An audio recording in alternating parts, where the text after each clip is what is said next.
Okay.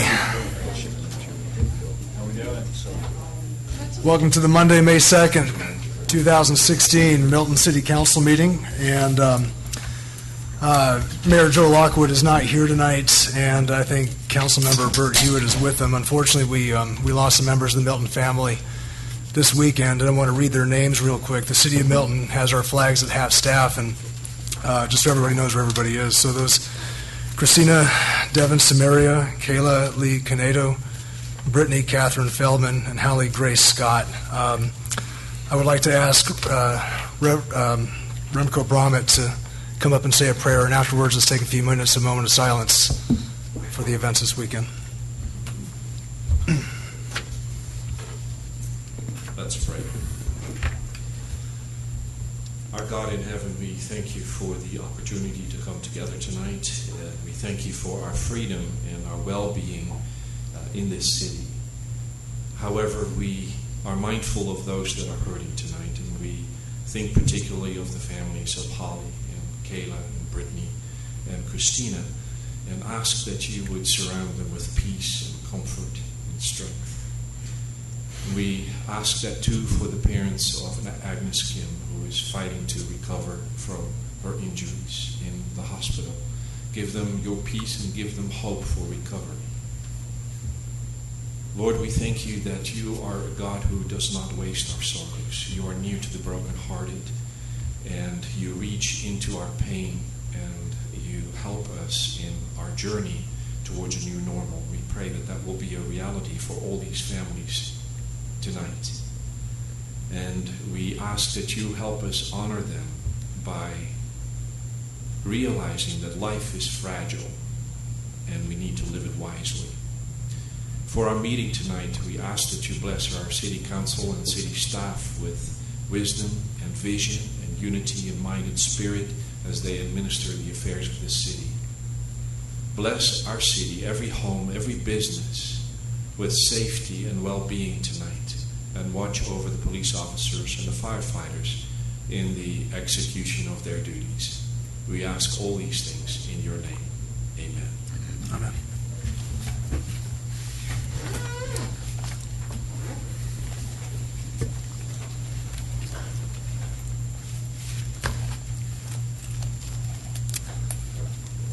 Thank you. All right. I would like to call the regular meeting of the Milton City Council for Monday, May 2nd, 2016 to order. And will the city clerk please call the roll and make general announcements? And good evening, Mayor Pro Tem and Council. I'll be happy to call roll for the May 2nd, 2016 regular meeting. I would like to remind those in attendance to please silence all cell phones at this time. Those attending the meeting who would like to provide public comment, either during the public hearing or during the call for public comment, you're required to complete a public comment card prior to speaking on the item. There is no public comment for consent agenda items or items under first presentation. Those called to speak will be taken in the order that the speaker cards are received by the city clerk prior to the beginning of tonight's meeting. All speakers will identify themselves by name, address, and organization, if applicable. The City Council may allow public comment on either an agenda item or general public comment from a representative of an organized group or association, provided that they have filled out an affidavit, notarized, and have the authority to speak on behalf of said organization on a form provided by the city clerk prior to the agenda item being called. Demonstration of any sort within the chamber is prohibited, so please refrain from any applause, cheering, booing, outbursts, or dialogue with any person speaking. Please show the same respect to the person speaking that you will expect to receive yourself. Anyone in violation will be asked to leave. As I call roll this evening, please confirm your attendance. Mayor Pro Tem Matt Kuntz. Here. Councilmember Karen Thurman. Here. Councilmember Bill Lusk. Here. Councilmember Joe Longoria. Here. Councilmember Rick Moore. Here. Mayor Joe Lockwood and Councilmember Bert Hewitt are absent for the record. Would everyone please rise for the Pledge of Allegiance? I pledge Allegiance to the flag of the United States of America and to the republic for which it stands, one nation, under God, indivisible, with liberty and justice for all.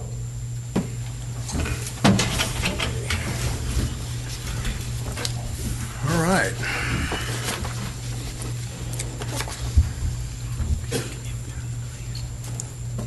So I guess we need to approve the meeting agenda, and we had talked earlier about a executive session to discuss potential litigation. Did you want to do that? Okay. So, sorry. Do we have a motion for the agenda? I move we accept the meeting agenda as prepared with the inclusion of an executive session. Second. To discuss. What are we discussing? Potential litigation. Potential litigation. Second. Okay. We have a motion and a second for the agenda with an executive session to discuss potential litigation. All in favor, please say aye. Aye. Any opposed? That's unanimous. All right. So the next item is public comment. I read this here. So public comment is a time for citizens to share information with the mayor and the city council and to provide input and opinions on any matter that is not scheduled for its own public hearing during today's meeting. There is no discussion on items on the consent agenda or first presentation from the public or from council. Each citizen who chooses to participate in public comment must complete a comment card and submit it to the city clerk. Please remember that this is not a time to engage the mayor or members of the city council in conversation.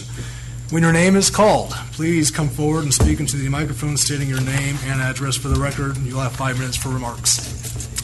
Is there any general public comment? Yes, sir, we have 3 this evening. The first is from Lauren Holmes. Good.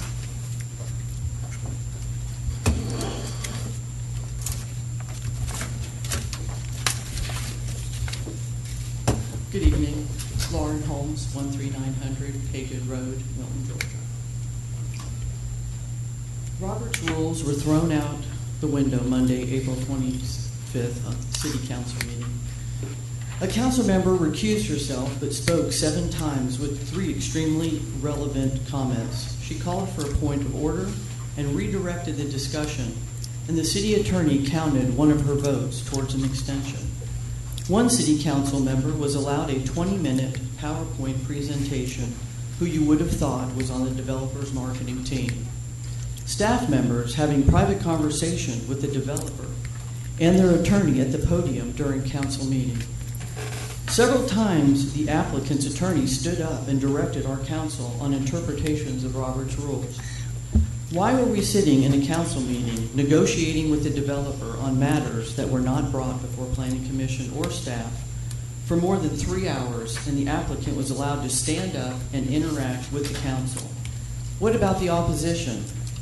Why didn't they have a chance to speak again? So what site plan did you vote for? The CUP ordinance says you're voting for site-specific, but the city attorney and 3 council members told the rest of city council they were voting for a conceptual plan. So what did you vote for? So what is the developer actually building? Where are the houses being built? Where is the drain field really going? Can you tell me what you approved? The so-called conservationist developer at one point says he can drain the lake for more density, then offers to give the city the 14 acres he was calling the conserved land. Isn't that where the drain field is? Wouldn't that have been great for him? The city is then maintaining the land and the subdivision's drain field. The city would have been responsible for the drain line and its failure. Thankfully, Joe Longoria stopped that. City Council voted on new conditions that were never seen or approved by staff, council, city attorney, or the citizens of the city. According to developers' documents, the northeast corner of the property has good soil but is unbuildable, and the area where they are building, the soil is bad. Therefore, the density should have been 10 less units for a total of 40. So in the end, you gave him a 5-unit density bonus. You wanted this subdivision for empty nesters to be able to downsize. Since when is downsizing $750,000 to $1 million? What are you downsizing from? $5 million? 10 years from now, there will be a new city council. Where is the verbiage that stops them from changing the law and allowing conserved land to be developed? If you're allowing community septic for the reason of conservation, then why have you not come up with language required to keep it conserved? An easement or an ordinance can be changed anytime by a vote from City Council. An irrevocable trust cannot. I have not heard those words or seen any language to stop it from happening. You voted for this CUP with community septic and no true verbiage conserving the land. Why do we have a planning commission when you never listen to what they recommend? They are your choice, appointed by you, and they are citizens of this city. So tell me, what did you actually vote for? You should have deferred the applicant's request for a CUP with community septic until you had the answers to all of these questions. You should all watch the videotape. Your constituents are watching 6, 7, and 8 times, and they see how this city is run. Thank you. Thank you. Our next speaker is Mr. Tim Becker.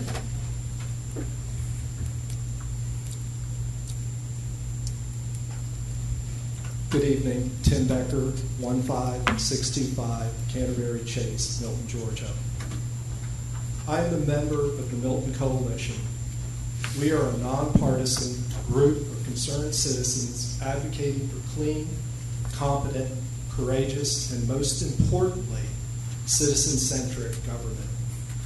And what we witnessed at last Monday's council meeting was anything but citizen-centric. It was government of the developers, for the developers, and by the developers. It was a shameful display. I thought I would never see the day when a council member would actually negotiate with a developer, but worse, would negotiate for a developer. And in a public meeting, no less, not a back room. There were so many violations of the public trust, I am not sure where to begin. I suppose the best place to begin is at the end. An application was approved, but my question to you is this: what exactly did you approve? It perplexes me that staff and council do not realize that the site plan is not, and I repeat, not conceptual. The site plan, along with the conditions hastily approved by council, are all that govern Ebenezer development. They are the zoning. This was a central point of my paltry 2-minute speech last Monday night. Council essentially spent most of 6.5 hours debating density to the exclusion of almost every other issue. The conditions of the application were not discussed. Incredibly, in exchange for one fewer lot, council accepted Brightwater's revised conditions without any review by council, staff, or the citizens, or any discussion. This is patently unfair to citizens. It is an egregious violation of the public trust. I guess we have to build the Brightwater development to understand what council approved. With its action, council has condemned yet another tract of land to the chainsaw and bulldozer. There is a reason that the Ebenezer property has not been developed. It is uneconomic to develop. Half of the land on the western side has poor soil for septic. There are steep grades. There are stream buffers. Economic development is only possible by granting density. There are other tracts of land in Milton that are similarly marginal. With the Ebenezer rezoning, council has provided a path for these tracts to also be desecrated. If that is conservation, please describe to me what unbridled development looks like. I predict that we will soon see other similar CUP rezonings. Council has declared open season on the remaining green space in Milton. Didn't it strike any of you as hypocritical when Mr. Bostwick indicated that he would readily exclude from his plan the Panhandle, the very piece of land he was so intent on preserving. Brightwater's plan is just a lot of greenwash. I have written on this very subject. In fact, I have written nearly a dozen articles on the environment, some of which I want to enter tonight into the public record. It is time that council start listening to someone who has credibility on these issues instead of a bunch of look-good, feel-good environmentalists who have chosen power over principle. In closing, I want to emphasize that it is never too late to do the right thing. Special interest will always threaten clean government. Council's role is to act as a counterweight to these special interests. Council's role is to protect and advance the prerogatives of the citizens. I leave you with this quote from the great Edmund Burke. All that is required for evil to prevail is for good men to do nothing. I know some of you understand the issues here. I beg of you to do more to stop those who would do harm to our community. Thank you. Thank you. And our final general public comment comes from Scott Tittle.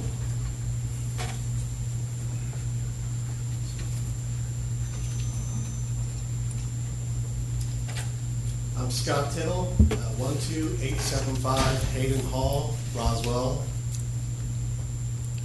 And thank you for the opportunity to speak in general tonight. And I'm obviously here to speak about last Monday's meeting as well, and the decision on the zoning and variance hearing for the Ebenezer development. And as a direct resident of Ebenezer Road, I just wanted to speak to a few things respectfully. Just, the opposition to this development by the direct residents. Approximately 32 residents, there were about, or 35 residents, about 29 of us were opposed to the development being done. And we just feel unheard, really, lightly considered, and was very disappointed in the decision that occurred last Monday. Even more so, just that, the staff recommended a denial of the variance and zoning, the Planning Commission recommended a denial, and 90% opposition from the direct residents affected by this were against it as well. And that just feels very dismissed and shocking. So as a direct resident with the right to appeal, that's certainly being investigated, looked into. I'm by no means an expert in all of that, but the people that are looking at that. So it's a very possibility that we would consider that process that's allowed to us.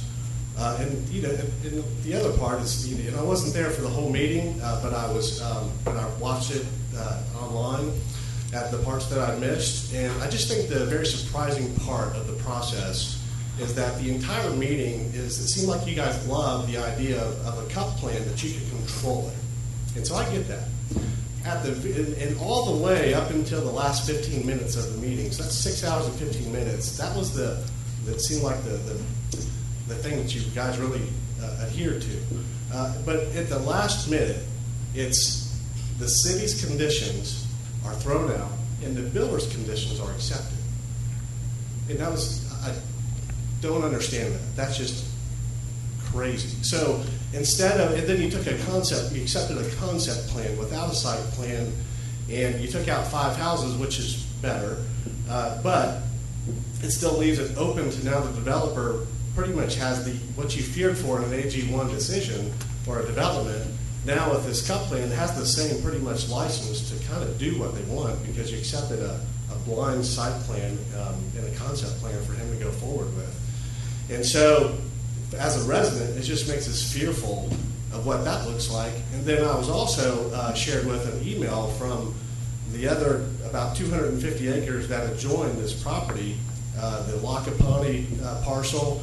That Bernard Wolf wrote an email right afterwards, so excited because he admitted he was with the Sweet Apple plan, and so he's so excited now he can sell the asset because he's aging, and then do what he really wants to do, which really translates he just made more money because of last month. And the other adjoining owners, they all were in this together prior, and this email confirms it, to approach you and convince you to do a CUP plan. And now there's probably, 300 acres now at risk in this Great Milton area of the city. So it's just disappointing. I just want to respectfully express that to you. I respect that you're a volunteer council, and I imagine the hard work and public comment that you do get. But just ask for, before the I's are dotted and the T's crossed, if there's consideration with that, I would certainly ask for that. And I appreciate your time. Thank you. Respectfully, Mayor Pro Tem, I do have a document correspondence from Mr. Jody Whitley at 1250 Birmingham Road, Alpharetta, Georgia, 30004, that I am admitting into the record. It was hand-delivered and emailed to all the elected officials, as well as Stephen Krokoff, interim city manager, city attorney Ken Gerard, community development director Kathy Field, the entire planning commission, Robin McDonald with community development department, and the planning commissioner chair Peyton Jameson. And the council is in possession of this letter. It is dated today, May 2nd, 2016. All right. Thank you very much. All right. So moving on to the consent agenda, will the city clerk sound those items? Our item this evening is approval of the April 18th, 2016 City Council Work Session meeting minutes. This is agenda item number 16106. It's a quick one. Mayor Pro Tem, I'll recommend, or I move to approve the consent agenda as prepared by staff. Second. Okay, we have a motion and a second to approve tonight's consent agenda items. All in favor, please say aye. Aye. Any opposed? That's unanimous. All right. Let's see here. Okay, moving on to reports and presentations. Will the city clerk please sound the item? This item is a presentation on the T-SPLOST project list. Mr. Carter Lucas. Good evening. In our continuing discussion of our T-SPLOST projects with the proposed referendum in November, we were going to give you an update tonight on where we were with that overall project. Taylor Wright with Atkins and Christina Pastor from Kimley Horn are here tonight to give you an update. They are leading our design team that's coordinating the efforts with all of the North Fulton cities, and they're going to give you a presentation on the status of that tonight. Thank you. Thanks, Carter. Good evening. As Carter said, my name is Taylor Wright with Atkins, and I'm on a team being led by Kimley Horn, and this is Christina Pastor with Kimley Horn.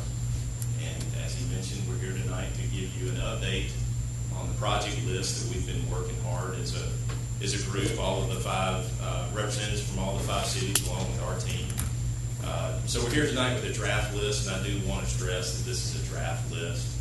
What we're here for tonight is to present this to you and get your feedback. So I don't want there to be any misunderstandings that this is final or we're presenting this as a final list. We want your feedback.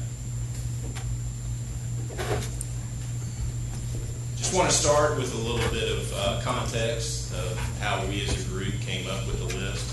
And these are some objectives and aspirations that the group agreed on. Number one, focus on large pressing issues that are regional or multi-jurisdictional. We felt like the major focus should be on projects that really make a difference, that help with capacity and are regional in nature. Improve traffic flow and operations to address congestion. Show results and impact within 5 years. That does not mean that the projects have to be completed within 5 years, but we thought it was important to show results within those 5 years. Have a strategic, well-thought-out plan. Prioritize to provide maximum impact for dollars spent. Major roadway reconstruction is a valid expense, but want to minimize maintenance and general repair. We as a group felt that the general repair items would be considered more projects that should be part of a CIP, and that this kind of program should be, getting back to the first couple of points, this program should be focused on projects that make a difference, congestion relieving projects. And use 85% of anticipated funds for significant projects, leaving additional funds for smaller scale local improvements. And let me just take a chance to let you know how we approach this. This is something that we as a group felt strongly about, and it's why you'll see that the projects are divided into tiers. The first tier of projects is grouped together to fit within 85% of the projected revenue from the sales tax.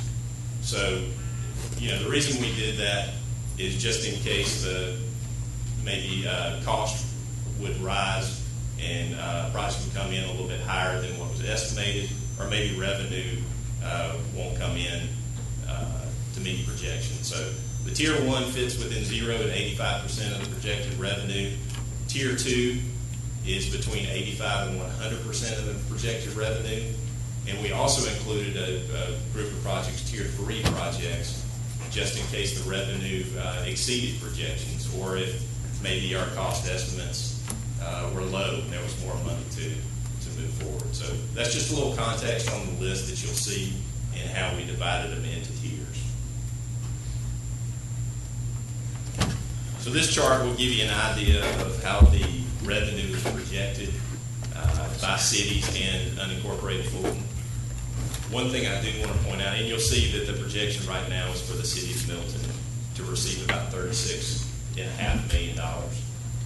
This is an early projection. They're in the process of taking another look and refining this, but this is the best projection we've got at the time. So the projects are designed to fit within these projections, but we're anxiously awaiting for new projections to see if they might change a little bit.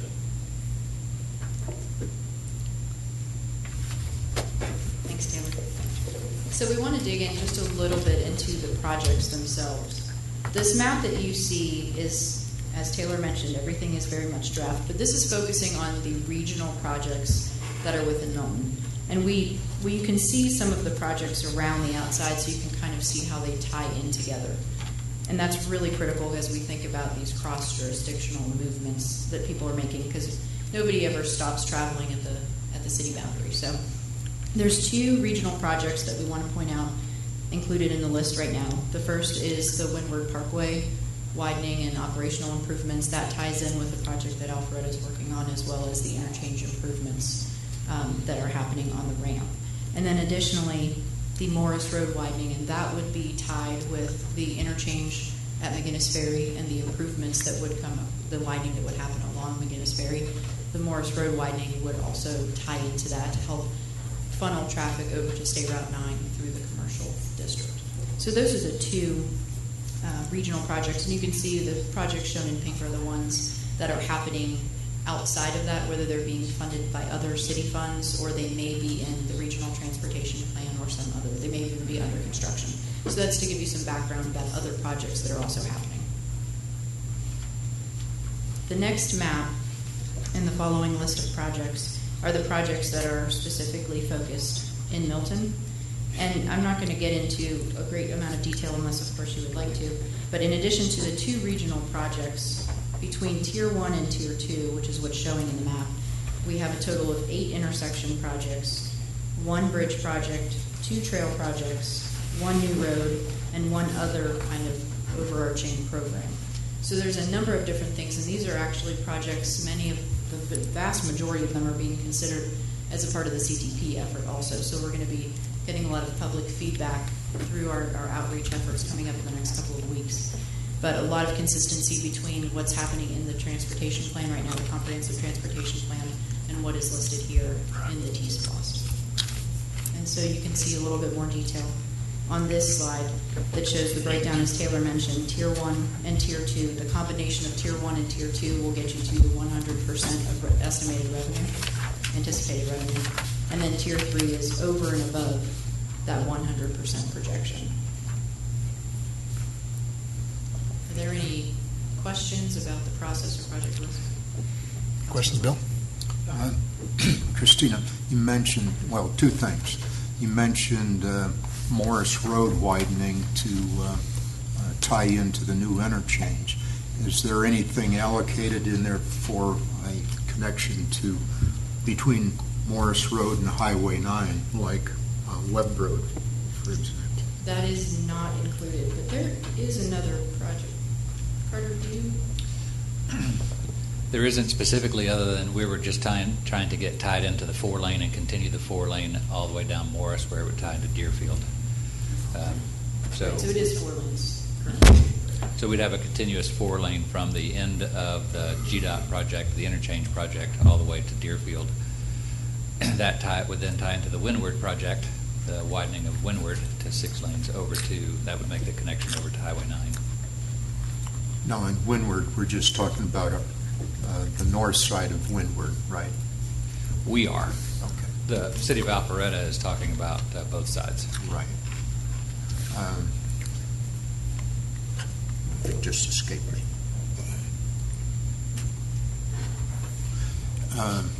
You mentioned our comprehensive transportation plan along with the T-SPLOST plan. Where are the, I guess, the consistencies or the inconsistencies of the two plans? There's quite a bit of consistency as of now. So we are, for the comprehensive transportation plan, are in the draft recommendations phase. And so we are going to be coming out to the public, and I'm going to put in a little plug at the end of this for those public outreach efforts. But we are going to be coming out to the public to get their feedback on those. But the majority of the 8 intersection projects that I listed, that I mentioned, are in this T-SPLOST list, are also being considered as a part of the comprehensive transportation plan. So there is a lot of consistency, and we've actually also seen, as we've evaluated the projects using the evaluation criteria we've developed for the CTP process, that many of the T-SPLOST projects are scoring extremely high on the greater list of projects. So we feel really good about the T-SPLOST project selection, given that those had to be selected earlier than we were in the CTP process. Thank you. Christina, what's the, I mean, obviously there's a timeline, and are they unique in their trajectory as far as completion of these intersections or the funding availability? Or, I mean, obviously T-SPLOST needs to be passed before anything can come through, but how to explain, obviously our comprehensive transportation plan begins, and Carter, maybe you can answer this as well, exactly when for residents know a T-SPLOST would begin, the same time, later, a year later, how does that usually work? So we're going to be completing the CTP process in June, July timeframe. Right. The SPLOST for the vote for the SPLOST, would happen in November. And we begin accruing, when does April? April 1st, I think. April 1st is when the funds become available, and so projects can begin. Well, that is when the funds start being collected. Gotcha. Right, I think we get, the first check would be the first quarter after that. Okay. June or July. But we could start our projects April 1st. Next year. Okay. But if the city wanted to advance, if there were funds to advance some of the design work or anything like that, and some of these projects already have design completed, concept or design completed, so those would be easier to advance once the construction knowledge is done. Makes sense. Good question. No? Any other questions? All right. So then my final plug before I leave. May 7th, we are going to be the CTP team will be at Bell Memorial Park and at the Milton Jubilee doing outreach to encourage people to take our MetroQuest survey, which is slated to be live by May 6th. And we'll have it open for about a month overall. So lots of great opportunity there to interact with the public out at the different events. And then the culminating public meeting will happen on May 10th, which is a Tuesday right here at City Hall. And that is from 4:30 to 6:30. It's going to be a drop-in style meeting, so you can come and only spend 20 to 30 minutes of your time on the way home from work just to come and give us your feedback. We're going to be asking questions about funding allocation, how different types of projects should be allocated funding, as well as getting feedback on what people feel are the most important projects. So we're going to be presenting a draft project list and getting feedback. And a lot of these, as I mentioned, are on the T-SPLOST list. Okay. Any other questions? All right. Well, Taylor and Christina, thank you very much. Thank you. Appreciate it. Okay. So I guess, pull this back up. All right, so first presentation. Will the city clerk please stand next item? consideration of an ordinance to amend Milton City Code of Chapter 18, Emergency Management Services. This is agenda item number 16107. Do I have a motion? I make a motion that we approve the reading of the first presentation items. Second motion. Okay, we got a motion for approval on this. And any discussion? All in favor, please say aye. Aye. Any opposed? That's unanimous. All right. Moving on to the public hearing. Will the city clerk please sound the item? Consideration of a resolution extending through August 2nd, 2016, an existing moratorium barring the acceptance of applications for permits authorizing the use of community sewage disposal systems. This is agenda item number 16108. Mr. Canjor. Members of the council, thank you very much. This evening we have on the agenda a public hearing regarding a proposed 90-day extension of the moratorium prohibiting the acceptance of applications for the use of community sewage disposal systems. The council may recall we had adopted I think I may have inadvertently or problematically identified it as an emergency moratorium the last time, to which I received significant pushback. I understand that. However, we did adopt a moratorium earlier without a public hearing, which the law anticipates that we can do. However, to extend it for an appreciable period of time, we do need to have a public hearing. That is the purpose this evening. If the council, and again, this is not the agenda item where you can take action that is later in your agenda, but assuming the council did not take action or otherwise, this moratorium that is in place would end or expire on its own on May 10th. Councilmember Coombs, it was appropriate to open the public hearing. All right. So this is a public hearing. So is there any public comments on this item? I do have two public comment cards. The first one comes from John Gugino.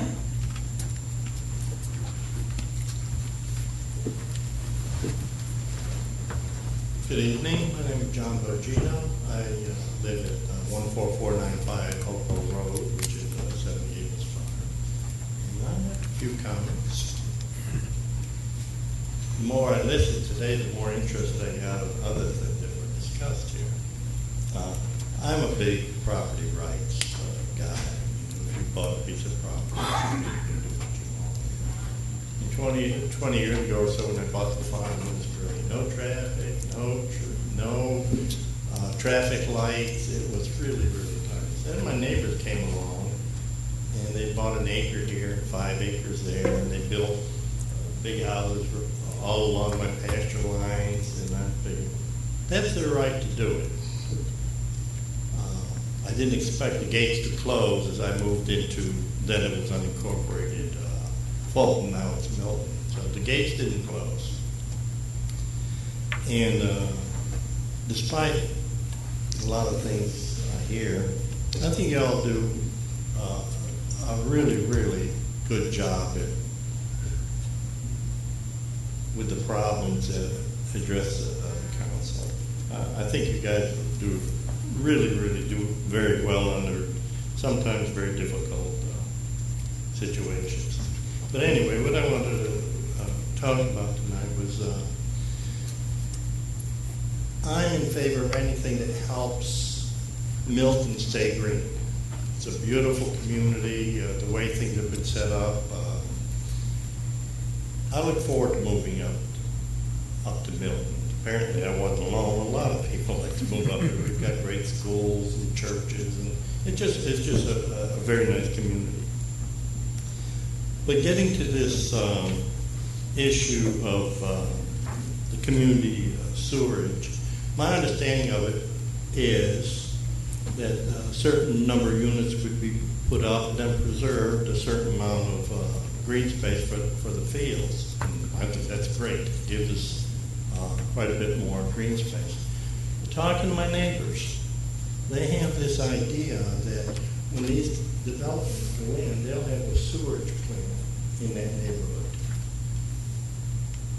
And I did myself at first, thought it was a regular open, whatever they do, sewerage plant.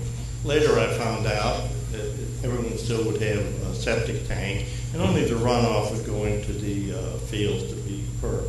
So a lot of people have the wrong idea about what it is. It sounds great to me, and I certainly would support it. And that's all I know about that. And if I can make one more comment, that roundabout at Francis Road is beautiful, works wonderful, except during hours of 5 and 6 o'clock. And I guess there's no way around it. First of all, people haven't quite noticed. There's not a stop sign entering it. John, I think we have to keep discussion on this issue. I apologize. We have to. But that traffic backs up past Cambridge. What can be done? I guess nothing. We just have to live with it. We might have to give that its own item. I apologize. We have to. We can't talk about another issue not on on that. Okay. So I just have to let you know. I'm sorry. I'll write you a letter. All right. Thank you for your time. Thank you. Our next speaker is Mr. Jack Linden.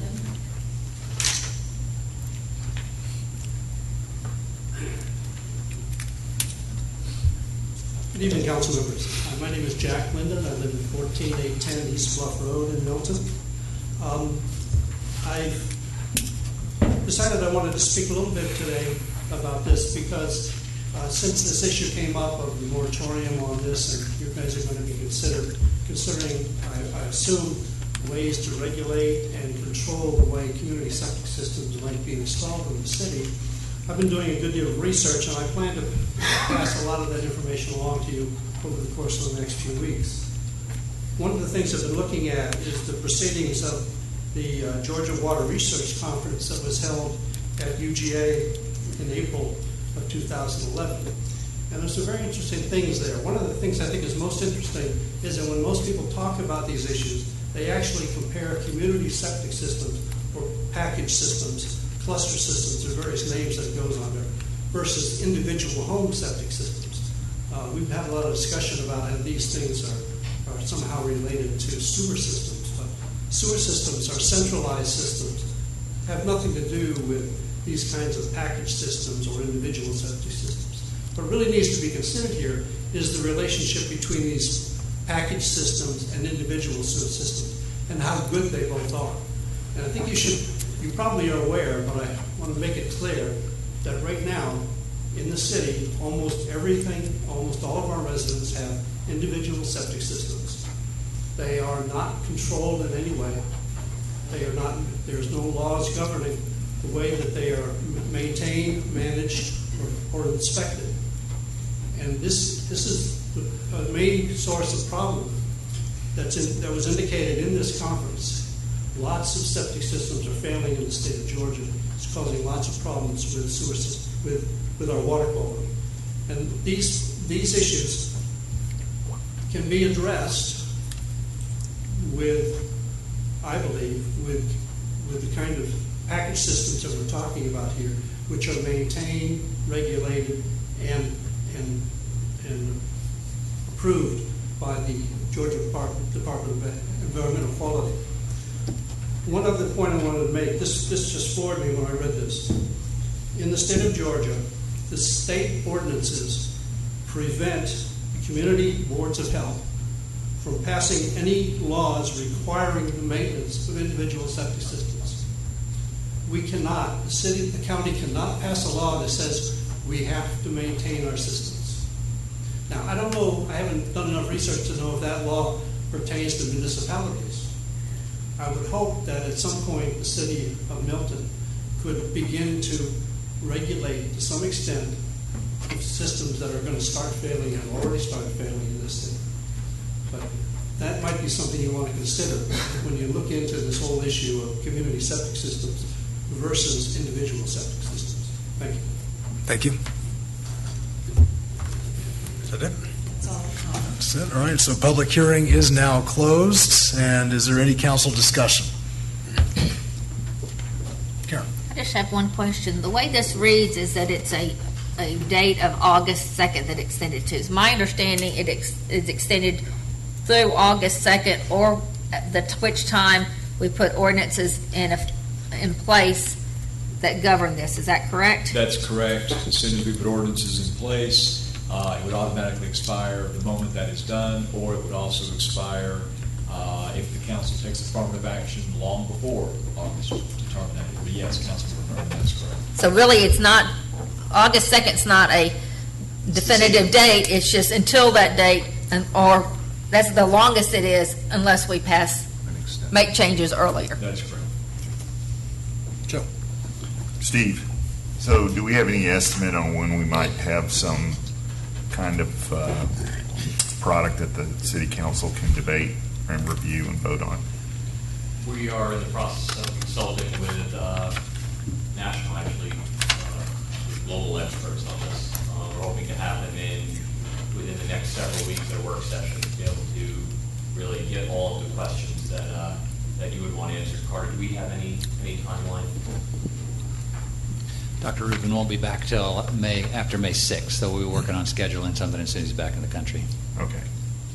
All right, so August, number one, gives us enough time to get that done, and number two, we probably would have something that we could debate and discuss prior to that. Is that what we're thinking? I do believe that if anybody can answer our questions, it will be these two people. Okay. All right. Thank you. Bill? Are we going to continue this discussion in new business? We will. And we should. Right. Okay.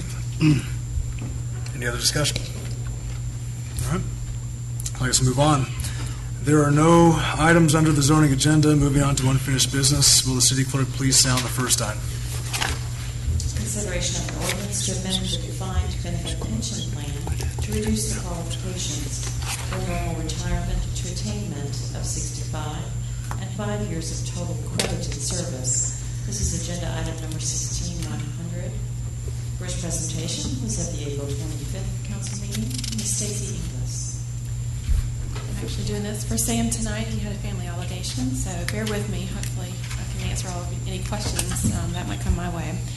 So the ordinance in front of you tonight is to amend our minimum requirement for retirement based on age and service to 65 years old and 5 years of service under our defined benefit pension plan. Our plan currently requires that an employee must be 65 years old and have 7 years of service, or they can retire early at 55 years old and have 10 years of service. This proposed change would allow employees to retire at an age of 65 years old at 5 years of service to the city. This proposed change has been reviewed by our actuary, and he has advised that this will have little to no effect on cost for the defined benefit plan. We anticipate that one employee will retire under this provision. That employee works in Public Works. This change will be key to allow the department to move forward. And over the next 2 years, we had 3 people that has expressed an interest in retiring from the city. And each of these people have a vast amount of knowledge in their field and of the city of Milton. And so we would like to try to stagger the retirement if at all possible. We had one express an interest in retiring early at 5 years of service, which is why we're bringing this plan to you tonight for the amendment of the plan. This will allow Carter to hire his replacement and to learn from the other people that have expressed an interest in retiring in the next 2 years. So we are proposing this change. Again, this will be changing the retirement from 65 years old to with 7 years of service to 65 years old with 5 years of service. And this is kind of an industry standard whenever you're looking at retirement plans, pension plans. Okay. Any questions? I'll be happy to answer. Stacy, so are we I understand the change that we're voting on is change the years from 7 to 5, Mm-hmm. but there's no other change related to this. In other words, the benefits that they would have received waiting till 7 years would be the same benefits that they receive at 5 years. Fully vested. So, right. So in essence, we're providing a benefit, and the benefit is a benefit of time that they don't have to wait an extra 2 years to retire. They get to retire 2 years early. Correct. And regardless if we think it's only going to impact one person, the reality is we're opening it up for everybody. No? No, it's really only impacting one person. A vast majority of our workforce has been here, and in December we'll be here for 7 years. And no one else has expressed an interest. We did, if you recall, a couple of years ago, we drew that line in the sand, and now we no longer have a defined benefit plan for any new employees. Those new employees are now under a defined contribution plan. Right. So this literally affects only one person. Okay. All right. And I understand how this could benefit that one person. I guess, how does it benefit the rest of the residents of the city? The rest of the residents of the city will, you want to speak to this a little bit, Bart? It's really kind of a key component to our succession planning. At 7 years, I'd have 3, maybe 4 people all retiring at one point with nobody in the wings to cover for what their base knowledge is. So what this allows us to do is to stagger our retirements that we see coming up and allow us to get some staff in place to get some of that historical knowledge. So it's important to our succession planning not to have everybody walk out the door at one point. I guess, Carter, will new staff, I mean, obviously, as we have succession planning, and there may be a learning curve for someone new that we might hire, would their salaries also be the same as the person retiring or less, or what's your thoughts on that? Well, it would be based on their qualifications coming in the door. Mm-hmm. It could be anywhere within the scale of that given position. Okay. Joe? So Carter, it sounds like we're talking about two different things here, because you're saying that you need to plan on succession, okay? That you don't want to lose people early. But what we're doing is we're opening up the door to lose people early. So I'm trying to I don't want to lose them all at one time, and right now they're scheduled to all be eligible for retirement at the same time, in which case they would all walk out the door. So if we were to change this to 10 years, wouldn't that actually be doing ourselves more of a favor? Because we're adding length to the runway. I'm trying to figure out why shortening the runway is the right thing to do. And I'm joking. Yeah. I'm not trying to be, I can step in a little bit there. The other employees that have expressed an interest in retiring within the next few years are already vested. They have worked for other cities who are also in the same defined benefit plan. Okay. So they can retire whenever they reach age 65. So even if we increase it to 10 years, it would still have the same result for this particular situation. Okay, I'm still not hearing what I was trying to hear, and that is, how does shortening it from 7 years to 5 years actually help us out here? I get the fact that we're trying to schedule when certain people retire. I understand that. So opening up the door for one individual to retire 2 years early, which seems counterintuitive, I'm not sure why, but it seems counterintuitive, is what we're trying to accomplish. That's what we're trying to accomplish, is to give somebody an opportunity to retire 2 years early so that they're not retiring at the same time as somebody else. That's right. Yeah. I've got to get somebody, so I know I've got people that are retiring in 2 years. They're Okay. eligible regardless of what we do today. They're eligible for retirement in 2 years, and they have basically told us that is what their intentions are. So I've got to get somebody in place in that time to learn those positions and understand what they do for us. And I don't want to go into the whole succession planning, strategy that you guys have in place, but you're suggesting that the person that we need to replace, the individual that's retiring, we don't already have on staff. We're going to have to source from someplace else. Is that what you're suggesting? I think that's what I'm suggesting, if I heard you right. In other words, we haven't planted, the seeds inside our own organization. We're having to go outside and buy something and then bring them in. We're not big enough to have those seeds available to us. Okay. All right. Anybody else? Rick? Questions, Bill? Karen? No? Okay. Well, is there a motion? Mayor Pro Tem, I move to approve an ordinance to amend the defined benefit pension plan to reduce the qualifications for normal retirement to attainment of 65 and 5 years of total 65 and 5 years of total credited service. Second. All right, we've got a motion and a second. Motion by Councilmember Longoria, second by Councilmember Morrig. Any discussion? All right, all in favor, please say aye. Aye. Any opposed? None, that's unanimous. All right, moving on. Will the clerk please sound the next unfinished business item? Next item is consideration of an amendment of Chapter 56, Article 3 of the City of Milton Code of Ordinances to update the maximum speed limit table. Agenda item number 16101. First presentation was heard at the April 25th City Council meeting. Mr. Carter Lucas. Good evening. This is a periodic update that we do to our speed limit table. This is the table that sets our speed limits and allows us to run radar on a number of roads throughout the city. The 6 changes are enumerated in the agenda item memo, and if you have any questions on any of those, I'd be glad to answer them. All right. Do we have any questions, Rick? It looked like in there then we are addressing the issue of that stretch between Bethany and Broadwell Road on Mayfield by reducing that, taking it down from the 45. We are being consistent, again, 35 across Mayfield from Alpharetta all the way to Roswell. So it'd be consistent all the way through. Yes, there. sir. Okay. Karen?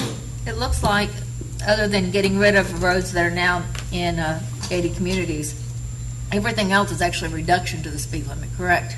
We are adding some roads. So there's some residential roads that we periodically add when final plats are approved. Okay. So those residential roads are in there.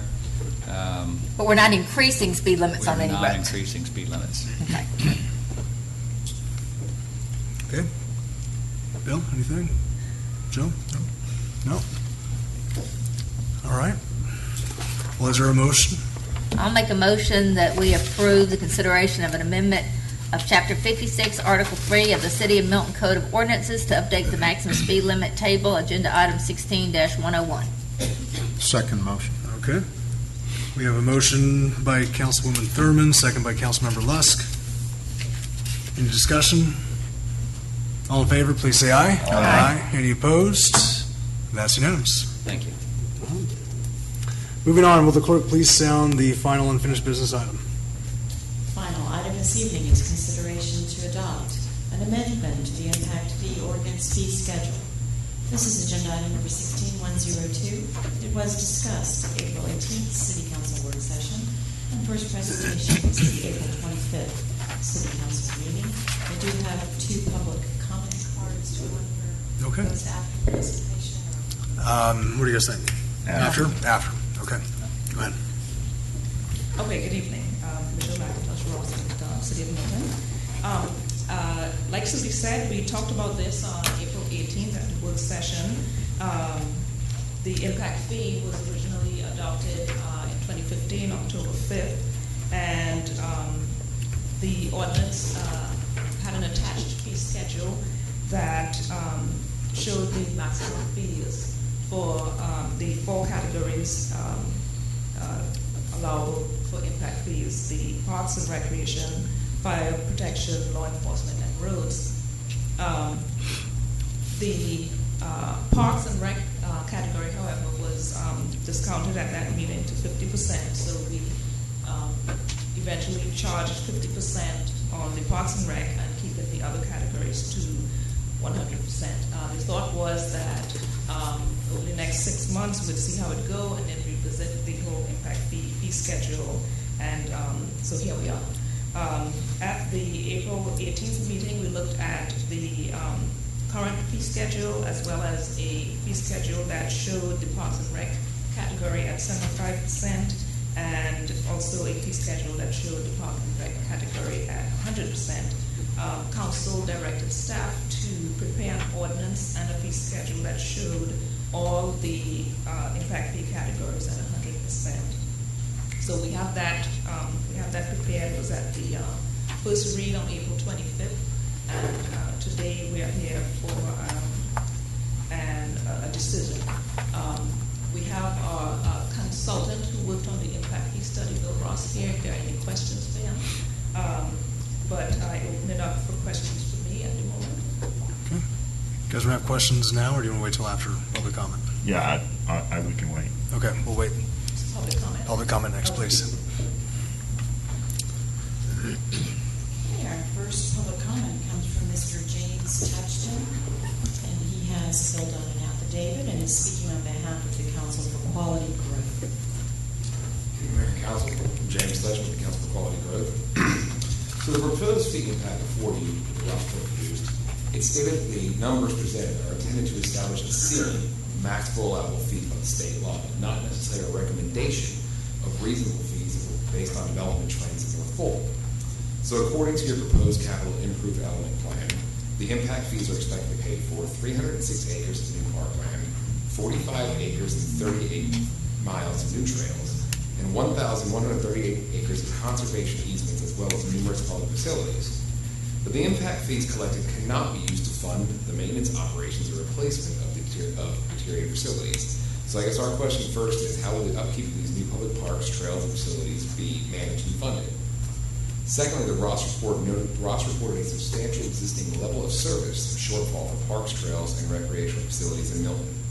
While only the new growth demand is used to calculate the impact fees, existing residents will benefit from the parks built with impact fee revenue without having to pay the impact fees themselves. It concerns us that the adoption of the increased parks and recreation fee, an increase from the current $3,100 to almost $6,300 per residential unit, where existing residents have never paid such a high fee, may place a disproportionate cost burden on parks and infrastructure improvements on the new residents. At the City Council meeting last fall, the City Council members expressed great concern over obligating city funding to allocate the required funding to match the impact fee revenue for the park improvements in the Parks and Master's Plan. I will note that it's $7,700 if you all adopt the full fee schedule. Milton would have the highest combined residential impact fees in North Fulton and approaching almost the highest fees in the entire Metro Atlantic region. And in the packages before you guys can see a comparison chart that lists you compared to counties and cities in the surrounding area. So what we're asking is the council to continue to reduce parks and recreation impact fee to allow you to continue to generate the funding for your parks, but not putting a disproportionate burden on the developers and also your new residents coming in to enjoy the park. So with that, we're happy to offer any more we can later on down the road. Feel free to call us and just thank you for that. Thank you, James. And our next speaker is Mr. David Ellis. And I am in possession of an affidavit that he is representing Greater Atlanta Home Builders Association. Thank you, council members. Again, I'm David Ellis with the Greater Atlanta Home Builders Association. Thank you for taking the time to discuss this with us tonight. Really to reiterate a number of things that Mr. Touchton just said.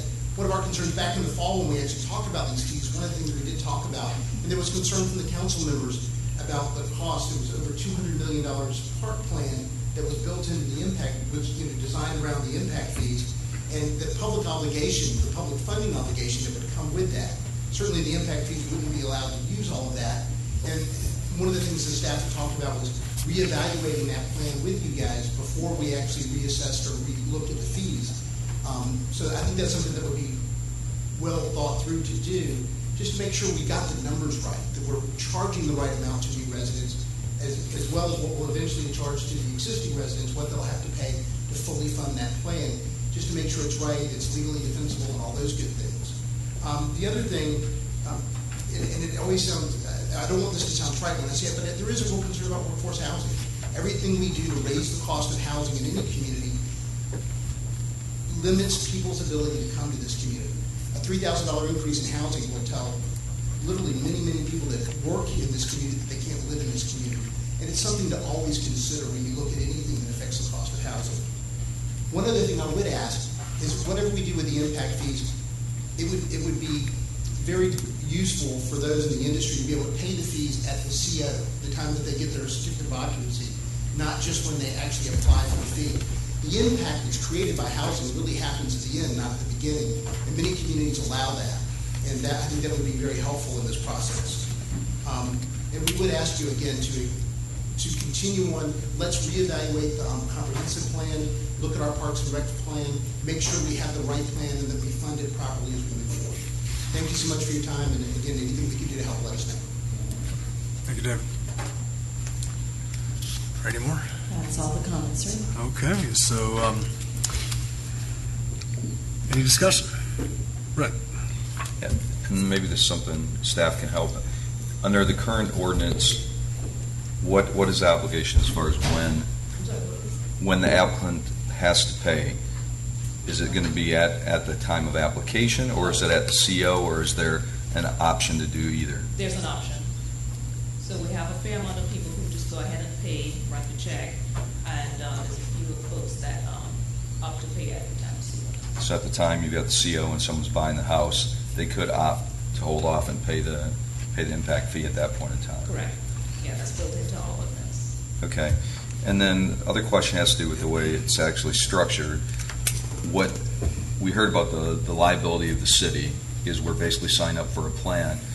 Let's say growth, impact fees are collected at a certain rate. Is the city's obligation or matching contribution only due at the time kind of to match up with what we're collecting in impact fees? I don't think we're obligated to match that up. I'm just trying to understand from a timing. We set forward a plan, right? Which we can, from what I understand, we can change. We can change. I think the speaker may have been talking about the obligations that we have to encumber the fees on Right. 6 years of collection. I think is what they were getting at. And so, I think that's one of the things that will just have to be, staff driven as we begin to administer the proceeds. But it's not a concern that I have presently right now with respect to that basically we're setting them so high we won't be able to spend it all. I don't Right. think that's a concern. And we went through quite a bit of discussion We talked about on the this front end of this as to well. make sure that we weren't enacting something that wasn't correct or we couldn't justify or all those things. So I was pretty satisfied at the time. I think we all were that. It's a that good we had question. done. I understood the question. Yeah. And I guess my question was more just to restate it, because a lot of people in the audience and people this is all new, so clarify the facts on the front end, so we restate really, instead of saying, oh, we're obligated, what are we going to do? And we do have the flexibility as we go forward to change the actual rate. Just like tonight, we're going to vote on increasing up to the maximum or making a change. We could also do the same and make a change to decrease in the future. Is that correct? Okay. Karen, I see you. No? And just a question I had on what James said about the maintenance and the funds for parks and things like that. Could you explain that? With respect to what the uses of the proceeds? He was implying, I think, that we can only buy new land but not necessarily maintain it. Well, right, that's right. So impact fees are used to fund new capital construction to deliver a level of service to our citizens that is based upon an agreed-upon level of service that the city chooses to provide for its citizens. The impact fee is supposed to set forth a proportionate share of the funding for each new residential unit based upon, candidly, a fairly formalistic approach that our consultant has provided.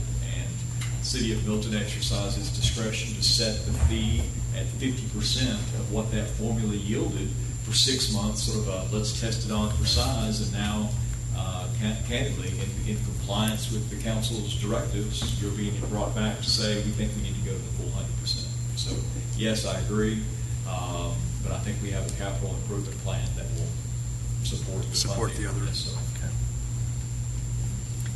Karen.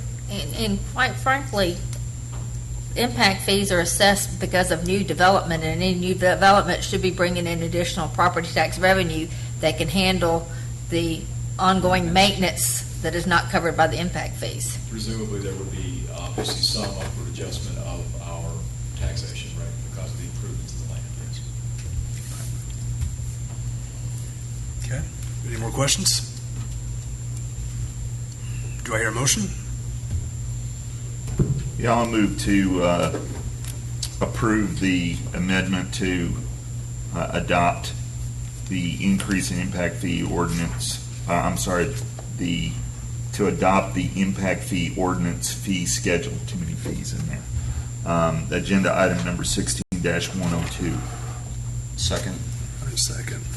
All right, so we have a motion to approve from Councilmember Longoria, seconded by Councilmember Morrig. Do we have any discussion? Hearing none, all in favor, please say aye. Aye. Any opposed? That's unanimous. Moving on to new business, will the city clerk please sound the item? This item is consideration of a resolution extending to August 2nd, 2016, an an existing moratorium, barring the acceptance of applications for permits, authorizing the use of community sewage disposal systems. Agenda item number 16-108. Public hearing was held this evening, May 2nd. Mr. Kingeron.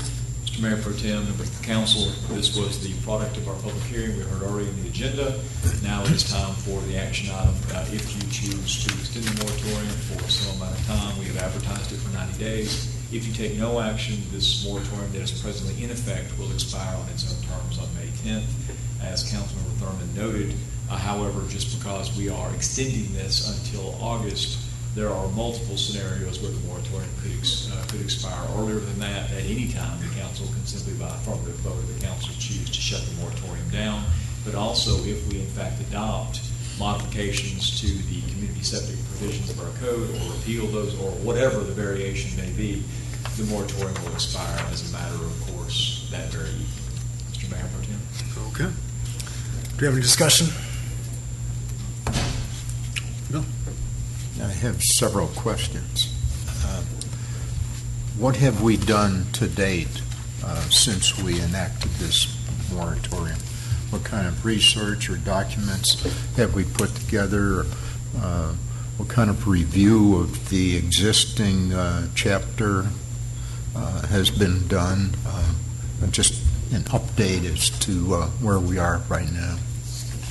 Well, we've been looking at the existing ordinance as well as modifications. Is that not coming up? Is that on now? You're on now. We've been looking at the existing ordinance as well as potential modifications to that ordinance to cover what role the city could or should play in the development of these community septic systems. We've engaged the University of Georgia River Basin Center to help with that, and they have also referred us up to a former professor with the University of with NC State University to help in consulting on that. Those are the entities that we're intending on bringing down to discuss with you the operations of systems, pros, cons, any questions that you may have on that. So we've been moving forward with some proposed changes. Additionally, if I may, they are going to help us look at this from a legal ramification and liability standpoint. They have a fairly full broad range of knowledge, and we believe that they will help us get through this. Okay, so they will actually help us write this chapter? They can. Certainly can. Is that what they're going to be charged to do? So. I think we'll try and make that decision after they come and give a presentation to you all. The intent of that, after that presentation, is to get some direction from you as to what level of involvement we want to have. And based on that, we'll look at the ordinances and what we need to put in place to meet those. I guess that you just brought it up to, just to expand on that point. What will be the actual vetting process for this issue then? As far as an ordinance change, it would follow our standard ordinance review process. Okay.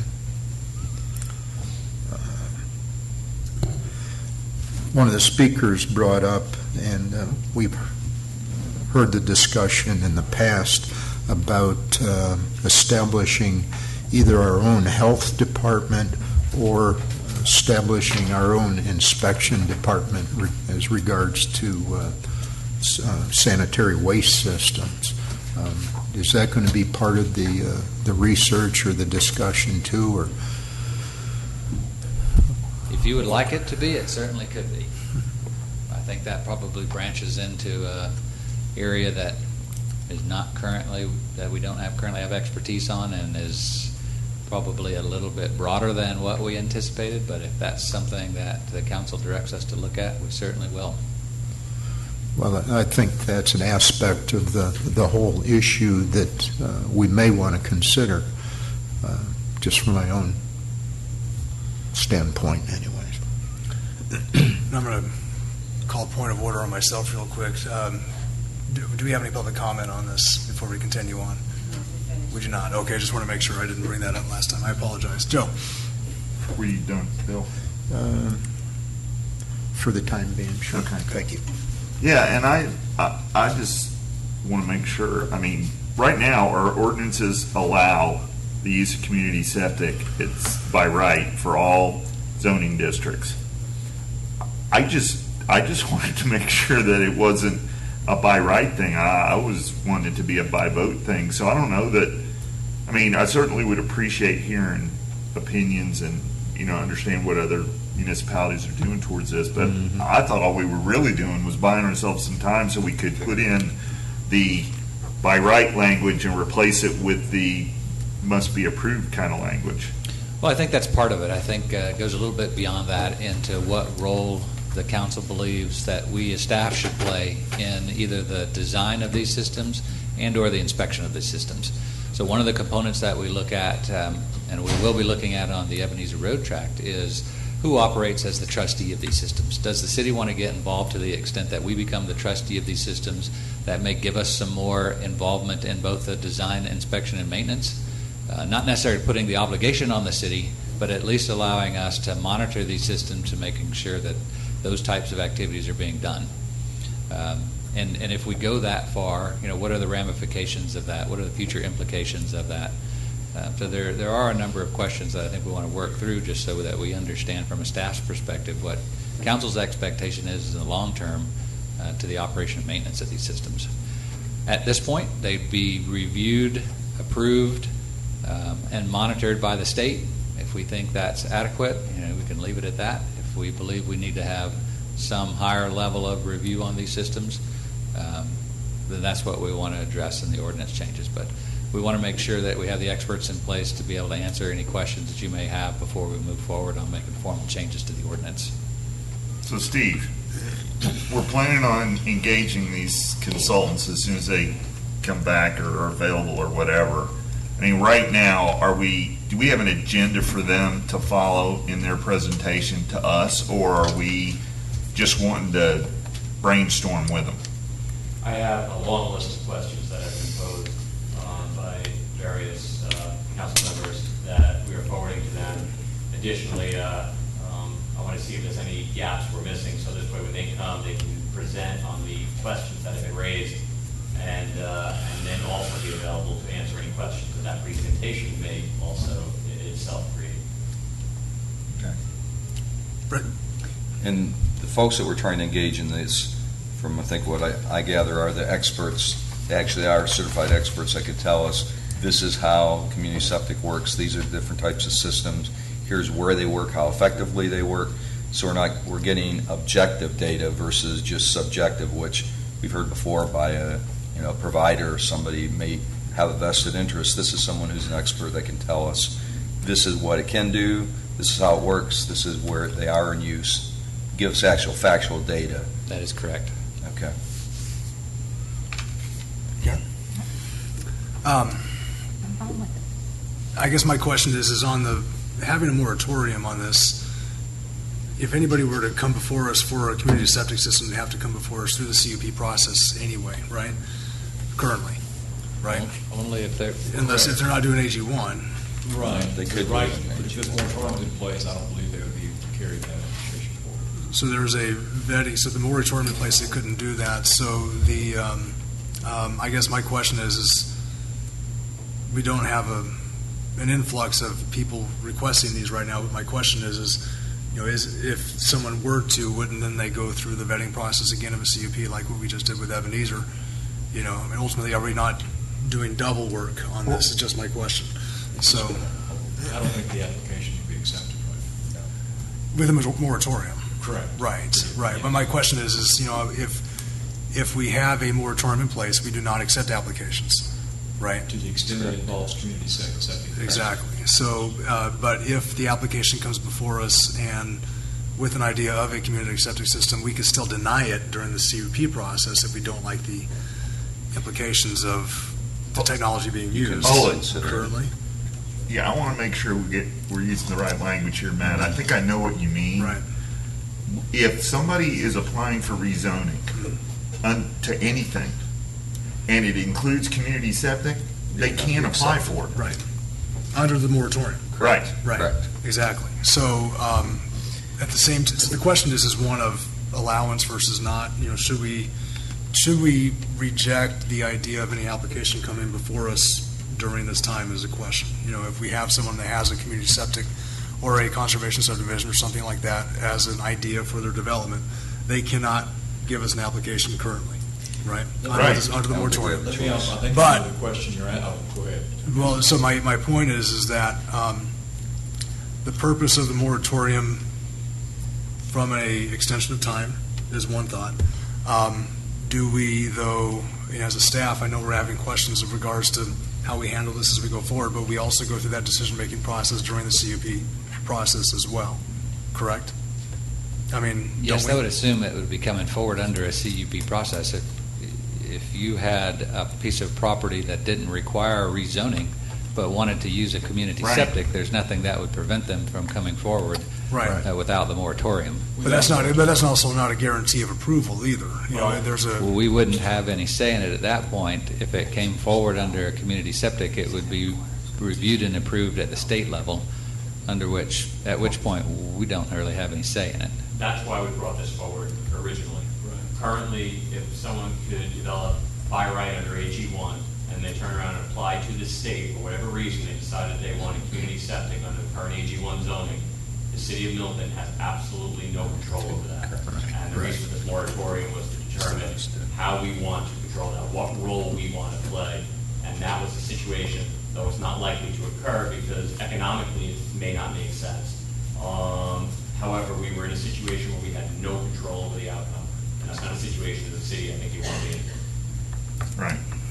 Right. And I think that was really why we brought this forward, to say, regardless of, we've got something in our ordinance that we want to try to tighten up. We want to look at it, but also change the wording that really gives us the authority that we want to have versus just by right, because this is an exception. That is correct. Okay. It's in your subdivision regulations, not your zoning. Right. Well, this is only for 4 months, so we can make sure we get things right. So if this was going to be for 4 years, I'd be really concerned about it. But for 4 months, let's get it passed and find out more information that we can. As part of this research, I'd like to investigate what other jurisdictions in the state or surrounding states have done for individual septic systems also. Individual. Right.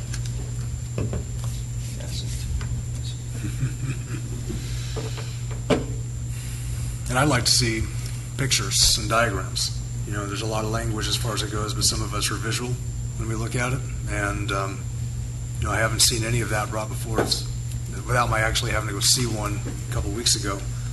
That helped a lot, being able to visualize that. So if there's any way we can have visualizations, I think that might be good too. Well, maybe further to that point, I think we need a glossary of terms, Carter. This industry speaks a language unto itself too. So I think there are a lot of misunderstandings about the terminology used in wastewater treatment systems. And the technology certainly has advanced light years in the last 3 or 4 decades, anyways. Continues to be advanced. Okay. Any other questions? Rick, Joe, Bill, Karen? No? Do I hear a motion? I'm just giggling because light years in the context of septic systems seems a little bit strange to me. So just to answer everybody's question, why is Joe laughing at that? It just seems a little crazy. Well, they do use light technology in wastewater treatment. I'm just saying. I'm going to go any word pictures. See, we need a glossary of terms. All right. Do I hear a motion? I'd like to make a motion that we approve consideration of a resolution extending through August 2nd, 2016, an existing moratorium barring the acceptance of applications for permits authorizing the use of community sewage disposal systems. Second. All All right, I have a motion and a second. Motion by Councilmember Morrick, second by Councilmember Longoria. Any discussion? All right, all in favor, please say aye. Aye. Any opposed? That's unanimous.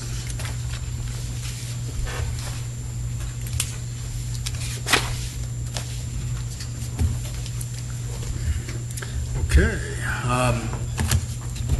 I guess I've got nothing to report on right now. Are there any council reports? Now, I was just going to say that our own mayor was recognized at the Greater North Fulton Chamber of Commerce Gala Saturday night for his public service award. So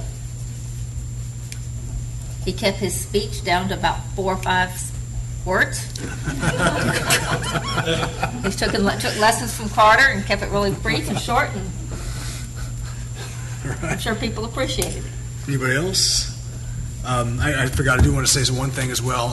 Earth Day 2 Saturdays ago was great.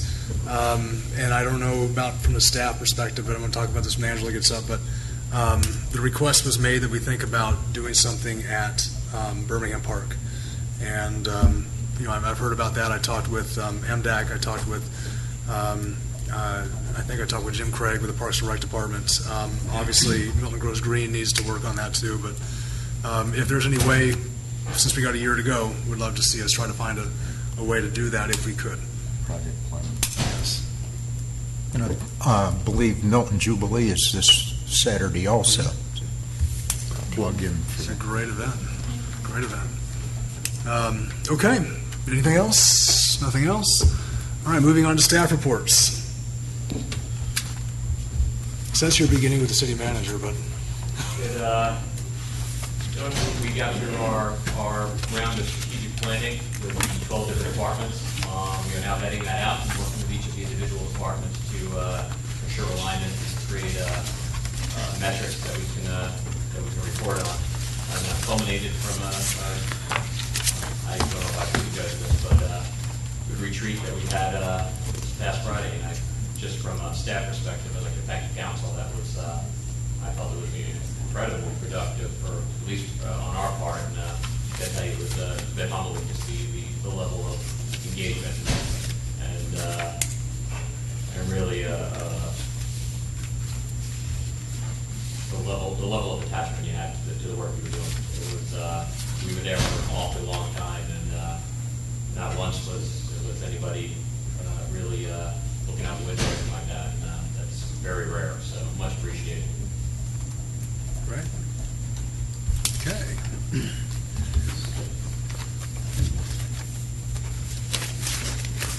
Chief Ecker.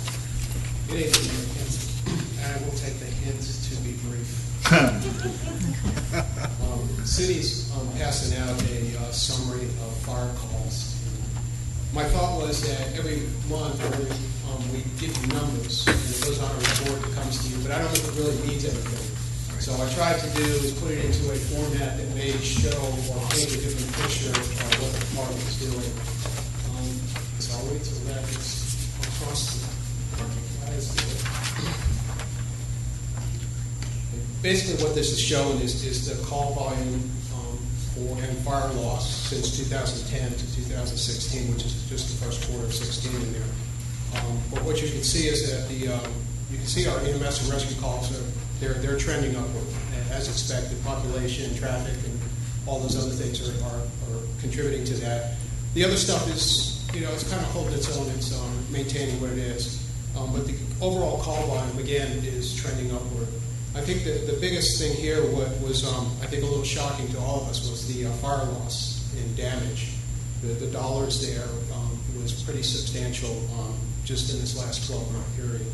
So, and a lot of that has to do with the type of structures that were on fire and the property and contents that was lost during that. So, and these are based on these numbers for fire loss are based on Fulton County's property assessments, so they're probably very conservative at this point. What they say is the assessed value based on what we assess the losses and the percentage of loss. So I believe those are conservative numbers. I believe it's much higher than that. But that's what we have to use when we do our fire reports and our investigative reports. That's the numbers we use to come up with that value. value. Now, the insurance company may use something different when we start talking to the family, the property losses. I thought that showed something a little bit different in what the department has been doing and what's going on in the community and what we're responding to. So I hope that's a little helpful there. Chief, just a question on that again. So I'm trying to think procedurally. So we go into a fire and afterwards we tabulate estimated damages. Is that where these numbers come in on the reports? Yes. Gotcha. So we look at the property and how much of the property is lost, the actual structure, I'm saying, Right. and then the contents. We do an estimate on the contents. Gotcha. That's good. Chief, does this include structures that are still under construction that have not gotten a CO? And I'm thinking of one particular structure over on Yes. Hopewell Road. Yes. That's included? in there, yes. Yeah. That's why we carried the number into 2016, because we had a substantial increase in structure fires in the last quarter, in this first quarter of this year. We had 3 in this first quarter, and the considerable fire loss in those 3. So that's why we carried it over into that, because I wanted to show that as part of that. Is there anything in common among those 3? No, they're completely different. Every one of them was unique in its own way, so I couldn't say there's a particular reason. There's no arsonists running around town or anything like that.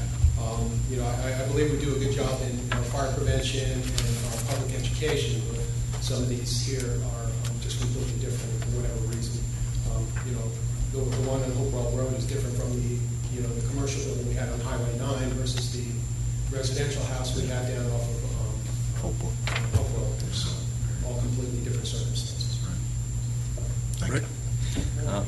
I was prepared last week to give you an update on our boot drive, but that has changed since our Friday boot drive. So as of last week, it was $41,574 in collection. Then we added an additional $11,155 on Friday. So we're up over, this is not counting the change that we had, 5 pounds of change that we haven't counted yet, but we're almost $54,000 in collection with 2 more days to go. Awesome. That's So the community has been outstanding, and the support is amazing. And all of this goes towards the kids going to summer camps and going to research. So. Must be using larger size boots. We are using some big boots, yes. Okay, I got Rick. And the one last thing I wanted to update you on the bike team. We went ahead and submitted our request for the purchase. The Milton First Responders Foundation did an amazing job in getting us and helping us find those funds and through donations and such. So we're ready to make that purchase, and our training is next. So we hope to have that team out there within the next few months. Is my hope. That's my goal. Yes. Could you just review one more time, Chief, the fire pre-plans, is that predominantly commercial properties? Correct. Those are, we only do pre-plans when we do inspections, commercial building inspections. We're not permitted or allowed to do residential inspections unless we're invited in. And we do have a home safety inspection program, but it is only by invitation. So this affords you then, as you're doing your fire inspections, to look to see hazardous chemicals, layout, and basically have a map if you ever have a fire, knowing how to go after it? Correct. What we do is we do a schematic of the building, show utilities, egresses, access points, as well as the hazardous materials, or anything that may cause us some type of concern. And we would document that into a report, and then we would download it into our fire report, our fire pre-plan report, which then goes into our CAD. So when the dispatches us on the computer, we'll get a printout, and we can hit another tab, and then boom, that building comes up, and we look at it. So it helps the incident commander who's there. It might not necessarily help the fire truck when he gets there because he's got other things going on. But once the incident commander gets there, he can go ahead and look it up, bring it up, and then direct the crews from there. Joe, you have anything? No? Okay. Karen? Nope. I think we're good. Thank you, Chief.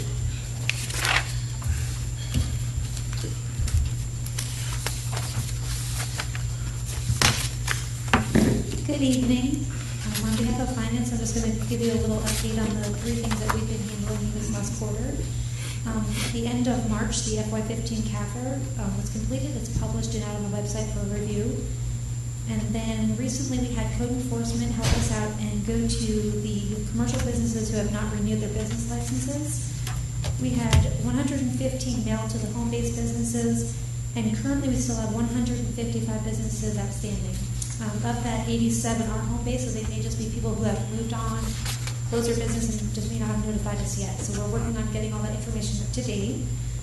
Of the remaining commercial businesses, 2 of them have alcohol beverage licenses, and I just wanted to give you that update so you know and be aware that they may be coming forth for a review. I Love New York Pizza has been in contact with our revenue coordinators. I believe they will be in with a payment soon, but Montana's has not been in contact with us or responded to any of our attempts to contact them. So those are the 2 remaining commercial that have alcohol business and have not renewed their business license this year.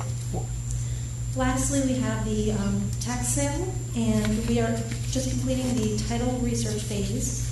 We sent out 84 notices to the remaining unpaid parcels, and since then, we only have 53 left remaining unpaid. So we're still kind of dwindling down towards the period of having the possible tax sale in June.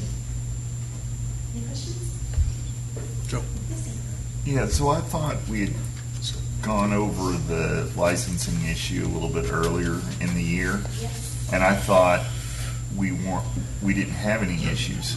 So here's what we decided to do. It was about the 15th of April, we would send out an official warning saying, warning, you have not renewed your business license.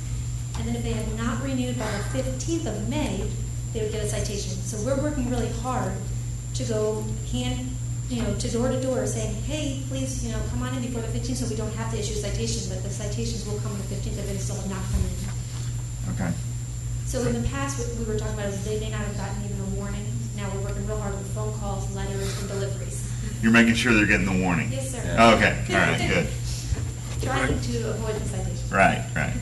And if I understood, that we have two of those business licenses that haven't been renewed also have alcohol That's licenses that have not been renewed, Yes, because sir. they're So concurrent, if they they do do it go the after same time. 15th with the citation, they'll be up for A review. Right, correct. Okay. To revoke their alcohol beverage. And I Love New York Pizza has been in with a payment, and we just had to assess that there was some interest in penalty, and they just owe us a difference in payment. So I know that they're been working with So after May 15th, then it's a citation, and they'll come, if one of those same businesses has not actually gotten their alcohol license and their business license renewed, they'll be before council. Correct, yes, sir. Okay. Thanks. Okay, so the alcohol license is dependent on the business license, right? Correct. So the first step in renewing your alcohol license is make sure you renew your business license, right? Yes, sir. Okay, so you can't do one without the other. They're just at a different time in the year, so. No, I get that, but Yes. if the homework isn't done now, they're gonna have trouble later on. And we're under no obligation to extend or approve once the due date is passed, right? Their current alcohol license is in jeopardy if they do not renew their business Right. license. That's right. Bill? Okay, May 15th is the Day of Reckoning, which is a Sunday. Well, we say the week of May 15th. Okay. So I've kind of made that general figuring that in any given year it could be on a weekend. So the information says official warning the week of the 15th and official citation the week of May 15th. Okay, is there a grace period? Refresh my memory. Well, they were due on March 31st, Uh-huh. and they are actually mailed out in December. So typically we give it till March 31st so they have time to do their tax returns with their gross receipts. Mm-hmm. So they have that information on hand to give us because that's how we assess their license fee. Seems to me we went through a couple grace periods last year. If that's what you want to call them. It was not, it was, we didn't have all of the steps in place like we do this year. So the grace period is actually 3 months, from January 1st till March 31st. That is the grace period that we give because it's actually due by December 31st of the year. But by ordinance, we allow them that grace period. Now, we now have steps in place. So if you do not renew the license by the end of the grace period, then there are no more grace periods. Karen? No. Anybody else? Okay, thank you very much. Appreciate it. All right. IT.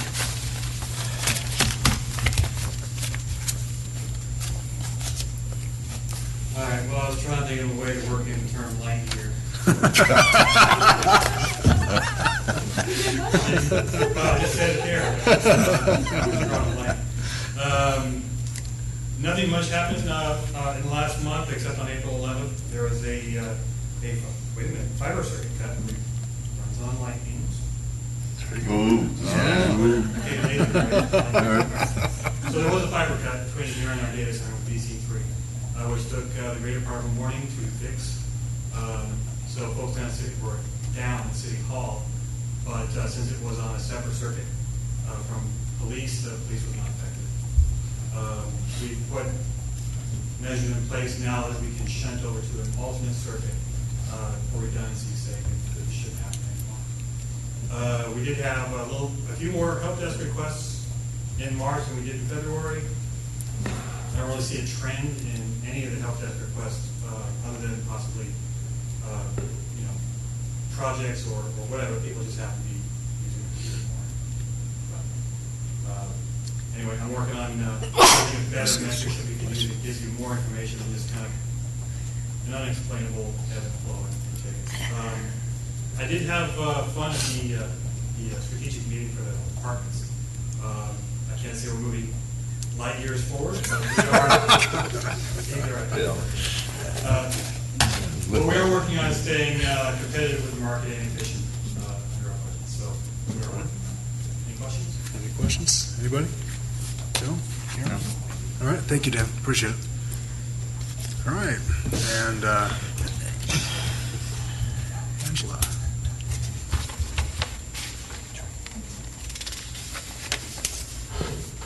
Good evening. I would like to start by saying thank you to everyone that came out to Earth Day. I was not able to be there, but I understand that everyone stopped by, so thank you all so much. And thanks to the hard work of NGG and Teresa Stickles and Courtney Spriggs for putting the event together. We had 1,200 attendees at least, and over 100 volunteers, which is pretty incredible. How many volunteers came together? And as Councilman Moss mentioned, the Milton Jubilee is this Saturday from 4 to 9 p.m. in downtown Carlisle. So please come out, and we'll have horse races for the kids, little pony things.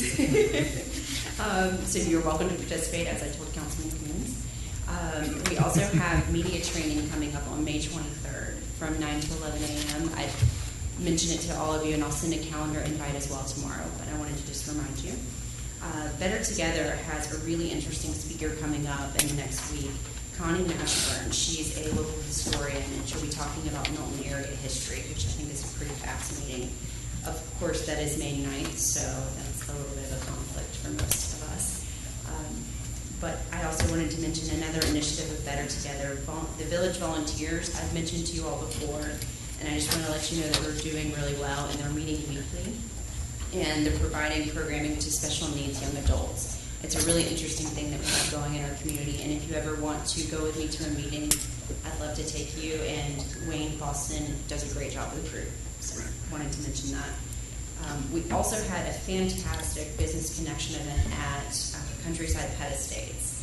They had a cockatoo there that was welcoming everybody, that actually is there every day, and we got to see a lot of happy pets, which is pretty neat to see, and it's a fantastic facility.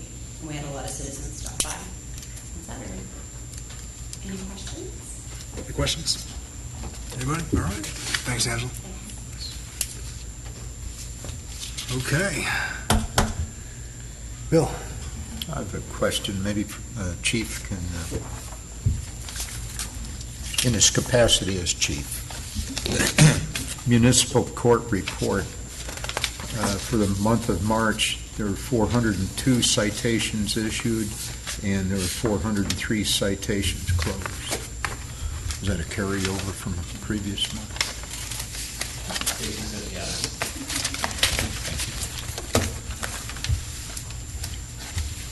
All right. Well, so we have an executive session to discuss pending litigation. Do I have a motion in a second? Potential litigation. I move we go into executive session. Second. Okay, we have a motion and a second. All in favor, please say aye. Aye. Any opposed? No. That's unanimous.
right.